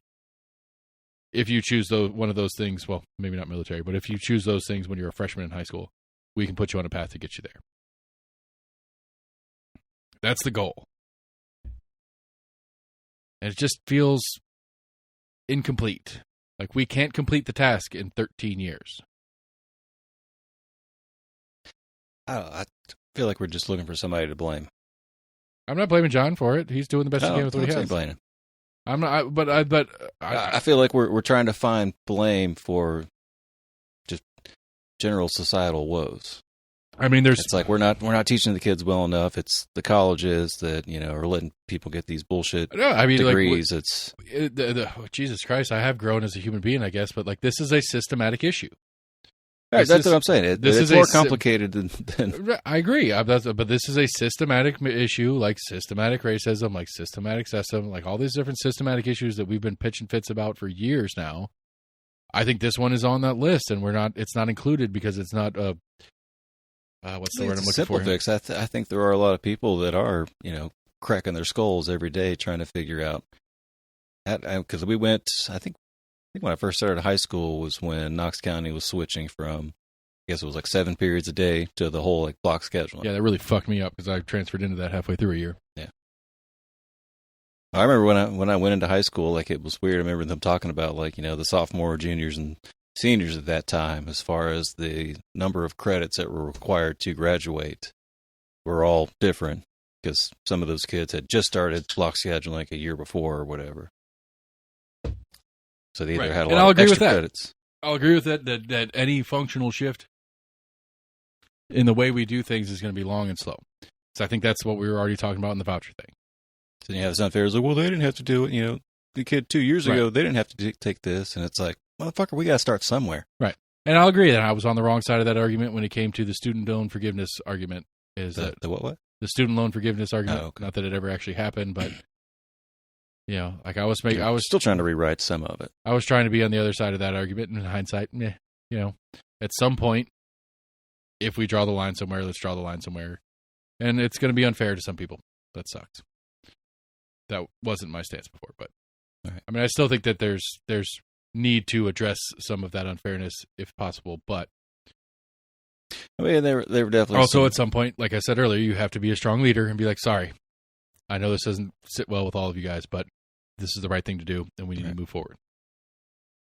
I said it was just a failure of like the programs. Like, I knew a couple of people that were involved in essentially like a public service thing. It's like, hey, if you work in the public sector for 5 years or whatever after you get your degree, you're still making payments once you get out. You still got to be making your regular payments. But if you make payments for that 5 years and you're working in, nonprofit with the homeless or whatever, we will wipe away. They had a certain set of,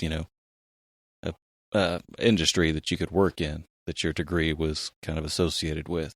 They're basically, hey, if you're making your student payments and you agree to, work as a firefighter for 5 years or something like that, whatever, essentially kind of a public service job, right? We will wipe away your loans. And realized that there was a lot of like hoops that people were having to jump through. They waited that 5 years and they finally like, hey, I just wanted to make sure I'm on track. And they're like, oh no, you missed this one thing, so you got to do another 5 years. And they're like, wait, what the fuck? No, I've been doing this for 5 years. Yeah. It's a scam anyway, but it's not a scam. I mean, it's just it's bureaucracy at its worst. Some of it. I mean, the people that are running the program, they've got their list of things that have to be checked off, and they're like, hey, this didn't get checked off. Right. Whose job is it to know that it's supposed to be checked off? I guess yours? Yeah, that kind of mess. It's a I bit get of it. both, yeah. No, I get it. You sign this long, 50-page Right. thing when you sign the Terms and conditions, bitches. Right. But again, I think I guess that's where I'm starting to get stuck and stuff. Like I'm starting to fall down this holy shit systematic issues. Where do we start? And education to me is one that's worth starting on because I think education could theoretically fix some of the other systematic issues that we have. Like, I mean, I don't know, how to be a decent human being could be a good start for, an education system. I know if it's we had a functional term. definition, yeah. It's a relative term, and yeah. Can you define functional, decent human being? I mean, I don't know. I think, because you're right. That'd be a hard one to define. I mean, I think apathy is on the list. I mean, even just parents in general would not agree. Would answering sit down and see what all the parents actually talk to their teachers about on parent teacher day. Yeah, and the beginning of the school year. I just want to get out of there. Hey, this. I want to make sure you're going to be teaching Billy and Susie about this and that. They're like, no, we're not covering that. They're like, what? What do you mean? How are they going to be a good person if you're not teaching about this or that? I mean, I think it's. But to be fair, I think that's a good question to ask. And then if the teacher says no, then they're like, okay, well, I'll make a note to make sure that I teach them that. That would be the proper parent response, as far as I'm concerned. Yeah. Short of algebra, because I can't. You got to do that for me. I acknowledge that, but again, that goes to one that goes to one. Parents have access to syllabuses. Yeah, but I'm just saying that goes to one of those things that Syllabi. That goes to one of the things that I think, I think we have all these assumptions about. I don't know that. I'm trying to think of where required math, in my opinion, should end, and I think it's geometry. Basic algebra, about it, trig and some of that crazy shit. Statistics for me was pretty functional. Yeah, I don't know if I put that into math though. I don't know. I might put that in geography. It's not geography. Yeah, but stats isn't math. I don't know. Stats is interpretation. It was the class was probability and statistics, but I mean you're basically dealing with statistics, dealing with the probabilities. But yeah, I'm trying to think. I'm trying to think. What was the top level math we had to have to graduate high school? Algebra 2?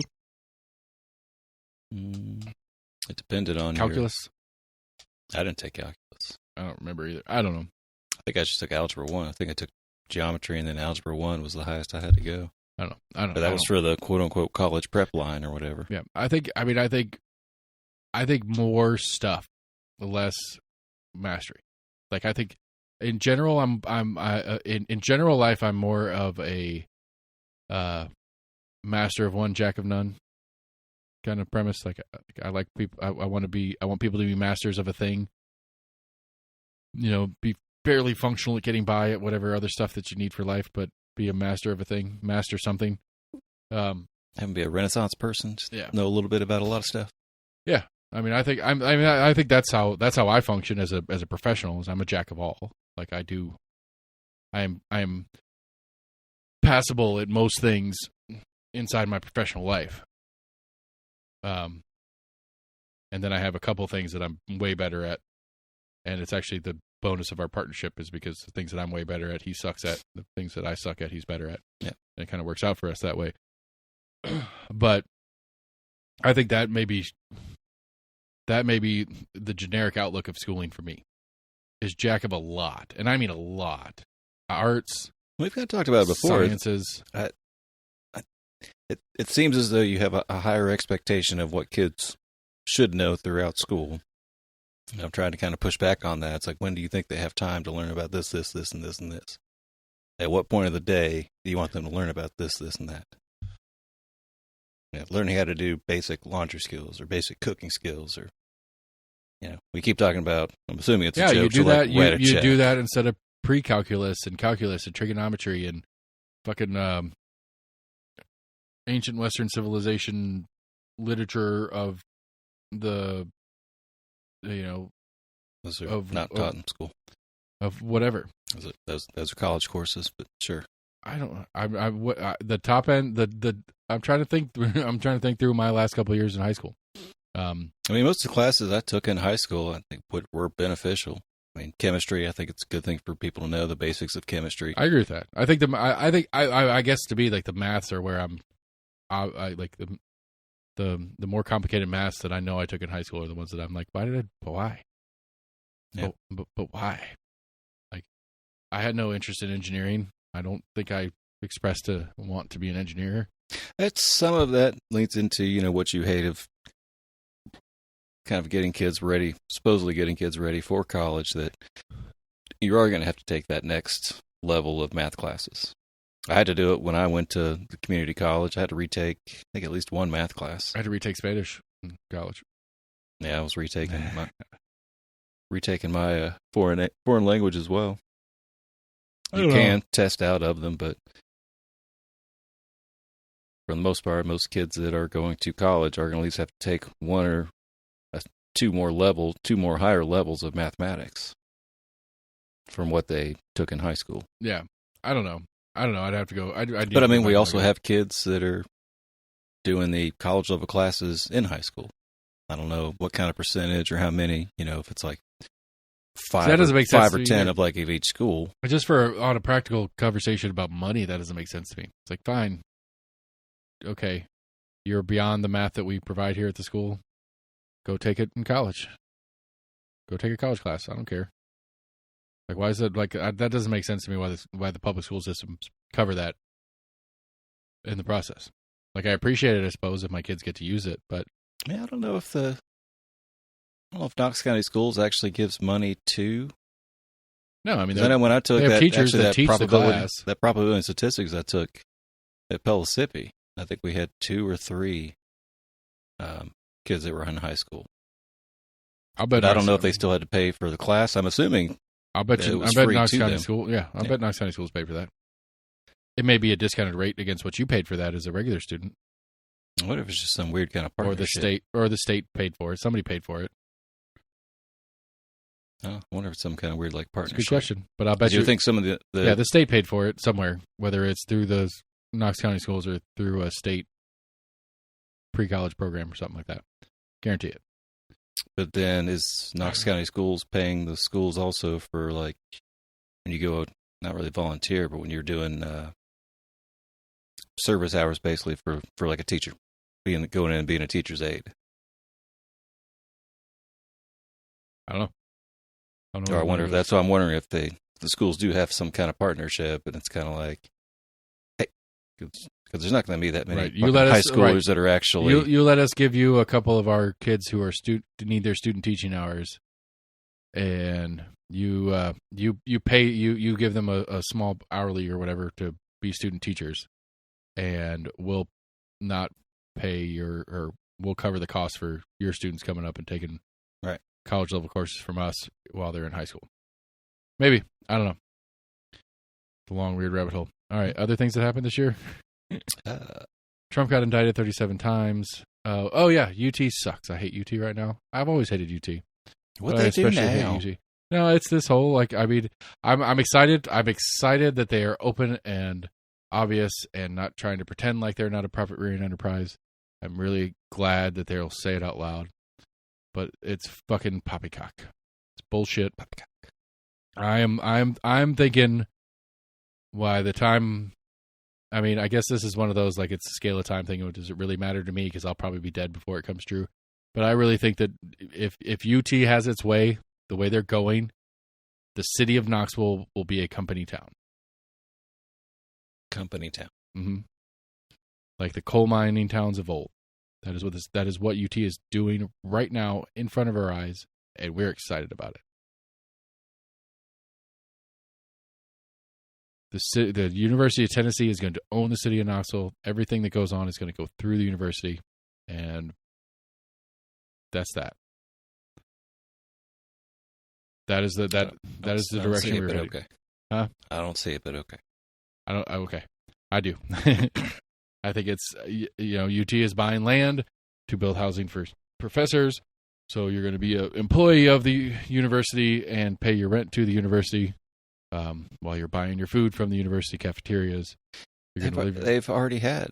Where you used to live in South Knoxville, right behind there was graduate student housing. Okay, that's student housing. That's product housing. That's not employee housing. I'm pretty sure some of that was employee as well, because a lot of those grad students have to be teachers' aides. Okay. But on the one hand, they are students, but at the Okay. same time, they are also employees. Okay. Well, I'm pretty sure this isn't when the it was- first time that they've had housing for Sure. professors. and when it was Is this- exclusively that, I guess it was okay-ish, but that's not what they're doing anymore. They've changed this entertainment district thing, the bridge, and their redrawing of their growth map are the most disgusting things that nobody gives a shit about. The city of Knoxville and the residents of the city of Knoxville, with their tax dollars, are going to pay a huge chunk of building that fucking bridge and get nothing for it. Nothing. Except more growth from UT, which is going to take more city of Knoxville property off the tax rolls. And there's nothing the city can do about it, so I guess it doesn't matter that I'm pitching a fit about it. But that's what's going to happen. I think I read they got the part of the skeleton up for this new stadium.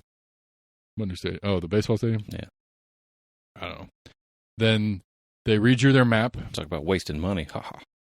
I mean, that is another, that going through the year, it technically was, that was 22 when that all got rolling, but we got real serious about it in 23.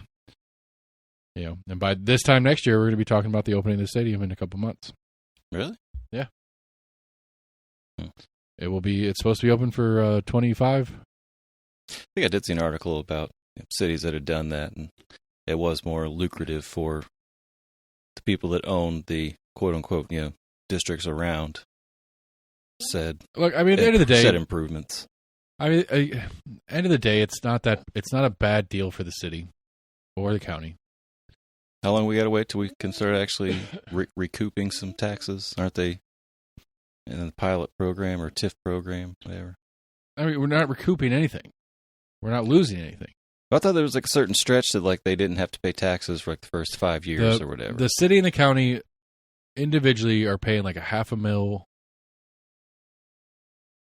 $600,000 a year each, give or take, on the loan for the stadium. So 30 years is when the real money comes in, but that doesn't matter because the stadium will be worthless by that point. So whatever. But cool, so we're waiting 30 years before we can start collecting taxes on this said no, expensive property? we're never going to collect taxes on that property. That is city property. Okay, I guess maybe I'm thinking of the entertainment district around it. The district around it, it's got a TIF or a pilot. It's a shorter term than that one is.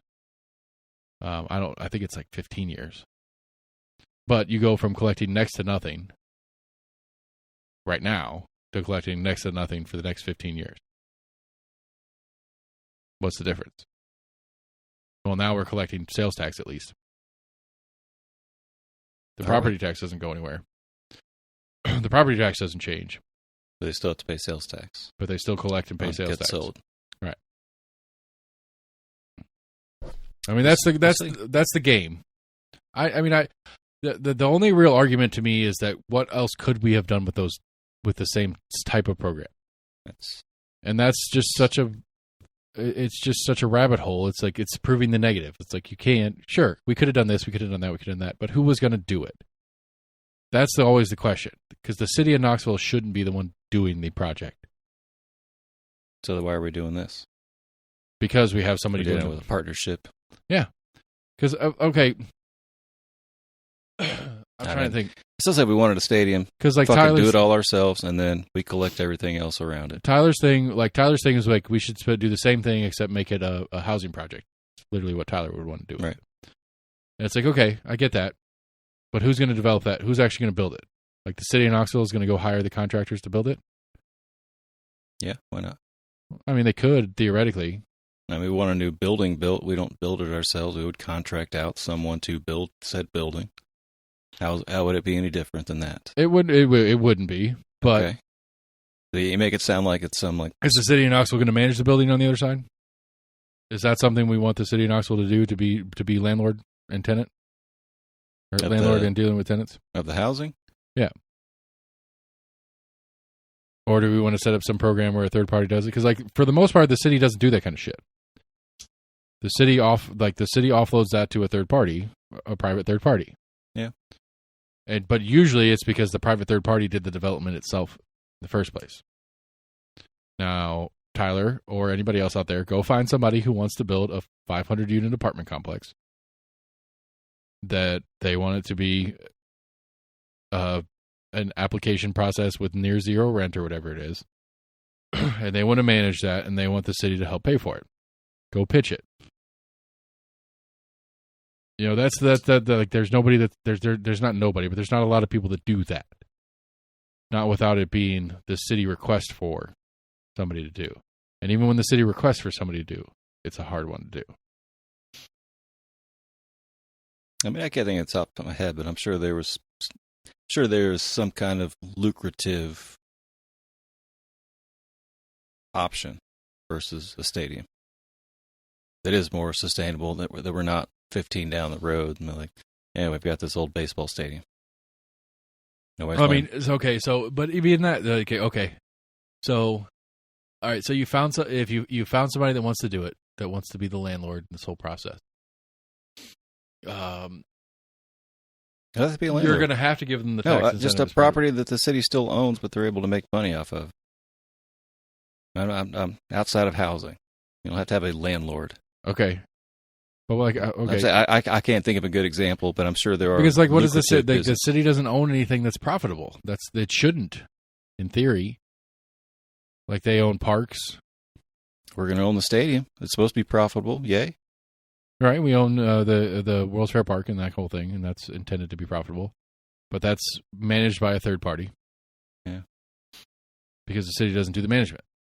The city leases it to a third party who does the management of it. Which is what we're doing with the stadium project, what we would do with the housing project if the city was going to finance it like they're financing the baseball stadium. I'm sorry, multi-use stadium. I mean, that's the underlying thing. Like the underlying thing is that it's like who's the third party that's going to deal with this thing, whatever this thing is that we want.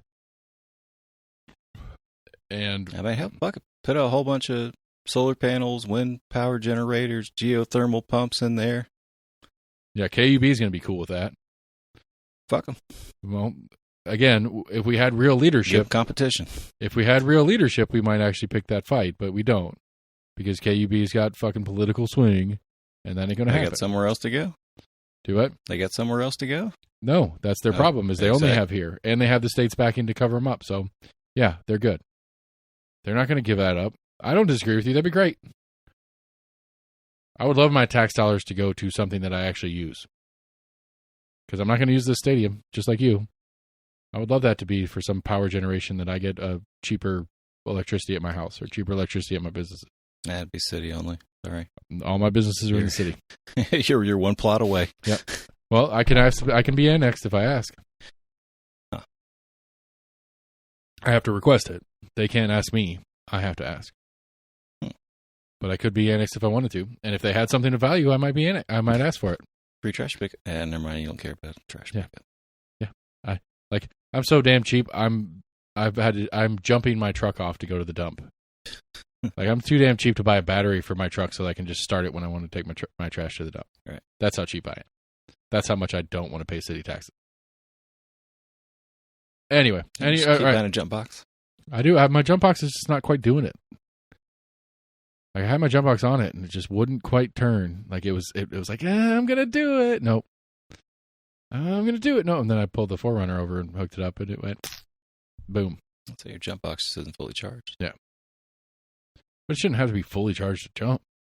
No, but I mean, it's probably drained since the last time you charged it. Yeah, that's true. Especially with colder weather. True. That's that's the battery thing too. So anyway, right. All right, man, get to work.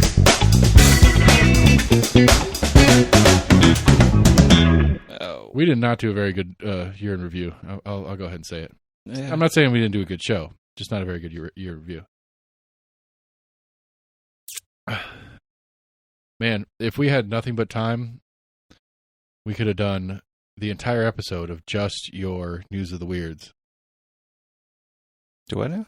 if I had the time, I could have gone back and pulled out every News of the Weird and made our year in review show just your News of the Weirds. Hadn't been that many. I mean, there's been 52 of them. Supposedly. Or 51, 52 now.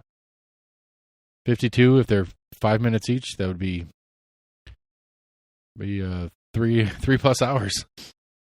Got Las Vegas weddings could hit record on New Year's Eve. I heard about this. The NBC Nightly News was talking about that. I had to read it to figure out. I was like, what the fuck are you talking 1, 2, 3, about? 1, 2, 3, man. I was thinking of like the actual like New Year's Day, and I was like, I don't see how that's. But it's New Year's Eve. Yeah, I don't really like. I get it. It only happens never. Like this is the only time it'll ever happen, which is still a stupid thing to say because that's. I don't know. Christmas this year was 12/25/23. That will never happen again. Well, I'm sorry, 12/25/2023. That will never happen again. Like if you just want to change the way we show the numbers, no date will ever happen again. Yeah, just not in Europe. I don't think Canada does it. But like most of Europe does it the more logical way, where it's the 23rd day of the 12th month of the year. Right. Yeah, day, month, year. Either way, but I'm just saying, like if you want to, if you want to get married on a day that will only exist once in the history of time, then just do long date. Huh? Just do long date. 12/31/2023. There's only one 12/21/2023. I mean, I guess eventually civilization will end and we'll start at 0 again. And eventually we'll get to, assuming we use the same 12-month calendar or whatever, but... That's what I think. You still have cultures that have different... I'm saying that are going up different calendars. They're like, well, according to this calendar... It's fun. I get it. It's neat. 1, 2, 3, 1, 2, 3. But it's just kind of like, you know? Like, it's not special. It's not unique. Because every day is unique. Because every day has a unique date. That's why we use dates. Here's kind of special and unique. Alabama woman with rare double uterus.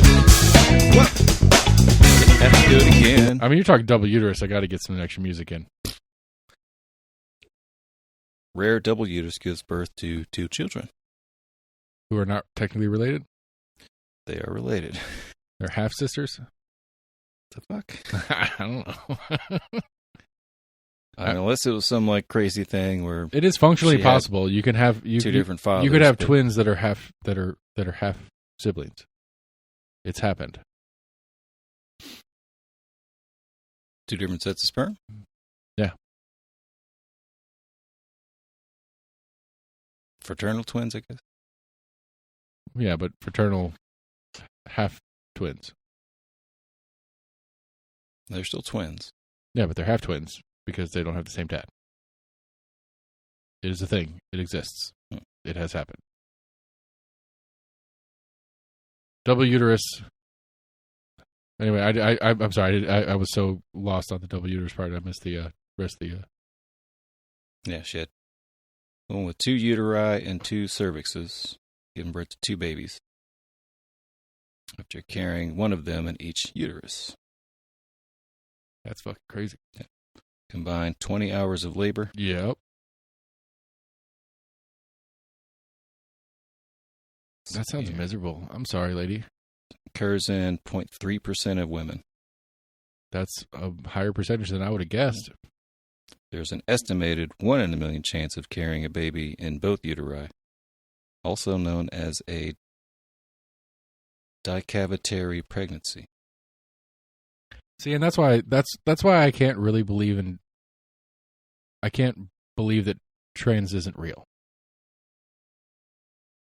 Say again? I mean, that's why. I think there's some other shit going on with trans and that's whatever, but like, human beings are fucking weird. We do weird shit, and our bodies do weird shit. So having weird gender issues and whatever, it makes sense. I think there's been kind of a re-uptick in, and I think it was debated in like the 80s when there was, homosexuality was becoming a little bit more predominant. More people were coming out and being open about it. And so there was that kind of debate of whether or not you were born with it or if it was environmental condition, basically. I mean, I'm sure it's some of both. And you have people that are hardcore on one side or the other, like, fuck you. It's not. I can't imagine It's like not it's both. the It way doesn't I've make always any sense. been. Yeah. It doesn't make sense that it's not some combination of the two. I think most. Now, say for it's certain people, condition. it might be one thing or the other. Right. But for certain people, it might There's be. some people, yeah, as long as I can remember, like, I've always been attracted to one side or the other. I've always liked this or that. Yeah. But yeah. And you have people that were married for, 20, 30 years and all of a sudden was like, you know what? I think I'm a homosexual. Yeah. It's kind of, I mean, I don't know. That's why I think the apathy is the right method for these things. Like, I don't care. I don't hate. I don't love. I just don't care. Right. I think that's the right way to look at it. Not in a dismissive way. Just in a, I can't. I got enough shit going on. Right, and there's a You weird do line you. between, like, of apathy and just not really giving a shit. And not being, I guess, like, sympathetic to or accepting of someone being different. Oh, then you're not. I mean, that's not apathy. You're like, I don't care. I just don't want to see it. I don't care what you do. Like, That's just not apathy don't. anymore. Right. I'm asking you to change something so that I don't have to deal with it. That's not apathy. Right. Apathy is I truly don't care. Like, I really don't fucking care. But that works both ways. Don't make me care either. See, there was a Banksy stop sign that got stolen in London. No. Yeah. I'm sure I would if I had the chance. They already I'm sure busted. they got caught on camera. Yeah, I think they busted fucking like London. 2 people. There's only like 35 I still don't know how this square feet. motherfucker like puts this shit up. Dude's good at what he Because does. like you were saying, there's all these like CCTV cameras all around London. Like, I think there's actually a picture of the guy like stealing the stop sign, but I guess there was drones. Like, the artwork was drones on the stop sign. Uh-huh. I like his style. Everybody thought that it was supposed to be like stop the Gaza war or whatever. But Yeah. I would have thought it more as like, the surveillance state when you're putting it on a stop sign and drones. Right. And it's in London where it's fucking. But I mean, he did something on like a wall in like Syria, I want to say. He's done like some crazy like installations. Is that the one that's your life doesn't suck, it's your government? I can't remember. That was a great one. I really like that one. He's done a number, and I'm like, how does he put these up? Or does he have someone else put it up for him? Like, how does this work? I don't know. And how is he still remaining anonymous? That's fucking like the shredder thing was great. I love it. I love the game. Shredder. Yeah, one of his pieces, like he actually put one in a frame. Oh, and then had it shredded. Yeah. And then as soon as it sold at auction, it turned on, and the shredder, inside the frame, he'd built a shredder. Yeah. And so as soon as it turned on, it ran through the shredder. I've heard a few people getting sued for trying to be kind of cheeky. Like, I think there was one of a guy that like duct taped a banana on a like an art installation. It actually got put up like in a museum. There's a number of people that have tried to put up like blank canvases and try to put it up as like this very, Well, I saw one surreal, ethereal, it's a mind thing that the artwork is like what you expect it to be. And like the art house, like actually like suing them for it. It's like, you said you were going to provide us an artwork by, September or whatever. And you gave us a blank canvas and tried to sell us on that, like, oh, this is all and it's all subjective and it's all in how you look at it. It's like, no, you sold us a blank piece of canvas, and we're suing the shit out of you. I would side with the artist every time because it's subjective. No, I mean, that's the point. I mean, that's the game. It's subjective. You don't prepay for something that's like, if it's subjective and you think it sucks, then don't buy it.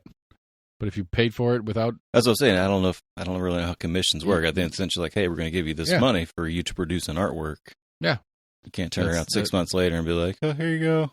Yeah, I mean that seems. I mean, it seems like a poor business choice to I mean, so like I don't know. I guess it would come the down art to world's so sleazy too, though. Like that's a fun way that like fucking crazy rich people hide their money. Oh yeah, because you value it at $1 gajillion and you take a loan against it because it's an asset theoretically, right? But it's like, well, who says it's worth $1 gajillion? Me, because I own it. Yeah. And which I'm of the school is if somebody's going to would be willing to pay for it, then it's worth that much. But you tell me the Mona Lisa is worth $100 billion.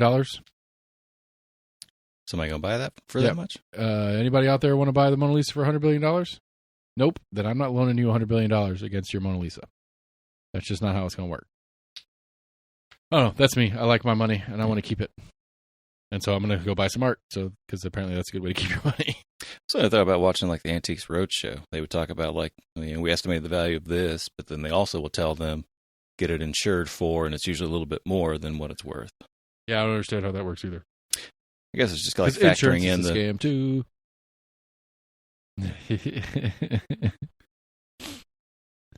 I mean, some of that you're factoring in you having to then probably go and find this other piece or whatever of that you had. Well, I get, yeah. Like you could sell, like I could see the idea of you could sell it for X, but it would cost X times to Y try to replace that. Replace it. Yeah, I had there's a only Babe one. Ruth sign baseball. Right. Like it was worth this much, but now I've got to buy it from someone else where there was only 10 in the world. Now there's 9. Right. I don't know. I love Antiques Roadshow. It's fun to watch. Don't get me wrong. Yeah, but I also don't understand it a lot of time. It's like it's very subjective. It's a market. Yeah, because I've seen where they do like the recaps of like 10 years prior. Yeah, those are like Ming Dynasty stuff, and it's like, well, in the past 10 years, like that's fallen out of style. Right, it's fallen out of style, or some new archaeological dig found a bunch of more shit that's the same style, so there's more in the market now, and so it's not worth much. Or some, museum in wherever burned down, and now this is the last of the kind. Yeah. And now it's tripled in value. So, all right. Well, Happy New Year's, everybody. Got any New Year's wishes for the people? Be good to each other. I like that. Let's have a good 24. I think 24 is going to be a great year. It's going to be crazy. It's going to be crazy. Do you want any predictions? No. I think it was Politico that had a funny thing on, predictions that were made in 2023. I forgot it was the Russian president at the time that I don't remember much of it happening. Was like he was saying that like California was going to split off, Texas was going to join like Mexico, and there's going to be a civil war in the U.S. and UK is going to rejoin the EU. And apparently, there's a movie that's like a civil war, like a new U.S. civil war. I think it's not everything. I think it's on Netflix. Yeah. It's got Nick Offerman, I think, like as the president. Nice, I like it. I might have to check it out. It seemed kind of interesting because I think of it where like America had split off. One of the things that the Breaking Points people were talking about is that they didn't do it according to the current split of what we would think, and so that it made it more palatable. Yeah, like if they would have done it like red, blue state, whatever, it would have been very like. It'd be very easy for people to dismiss it because they're on side X or Y. Yeah.